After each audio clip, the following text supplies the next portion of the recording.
میدونستین استرس در واقع دشمن ما نیست و بخشی از سیستم دفاعی بدنمونه؟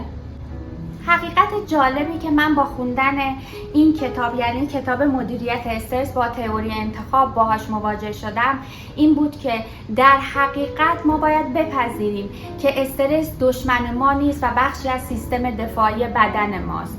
وقتی که ما با یه خطری روبرو میشیم، سیستم عصبی و سیستم هورمونی بدنمون فعال میشه.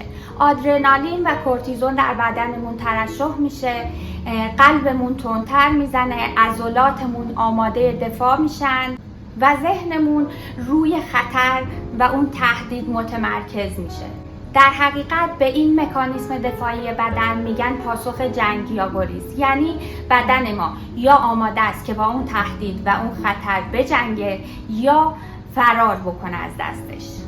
به کمک این کتاب ما یاد میگیریم که به جای خاموش کردن اون زنگ خطر بیایم و عامل اصلی استرسمون رو شناسایی کنیم و یه راه حلی برای برطرف کردنش پیدا بکنیم.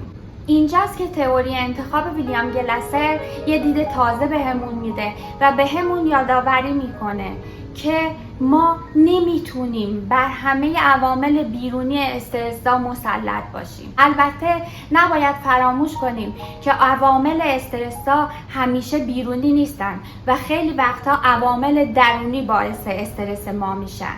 بنابراین ما اگر بتونیم روی درون خودمون متمرکز بشیم، بعد از شناسایی عامل اصلی استرس میتونیم افکار و انتخاب هامون رو کنترل کنیم و به کمک تمرین هایی که کتاب به ما یاد میده به مرور زمان آرامش بیشتری رو تجربه کنیم.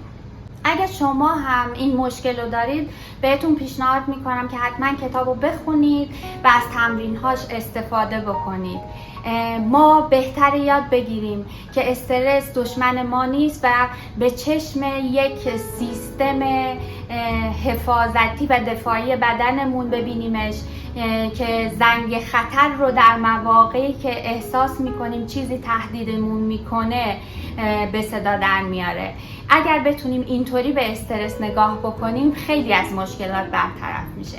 این کتاب رو برایان لنون نوشته و انتشارات روحان اون رو با ترجمه دکتر محمد حسن نادری اسد و زهرا شیری منتشر کرده. تا یه معرفی کتاب دیگه، خدا نگهدار.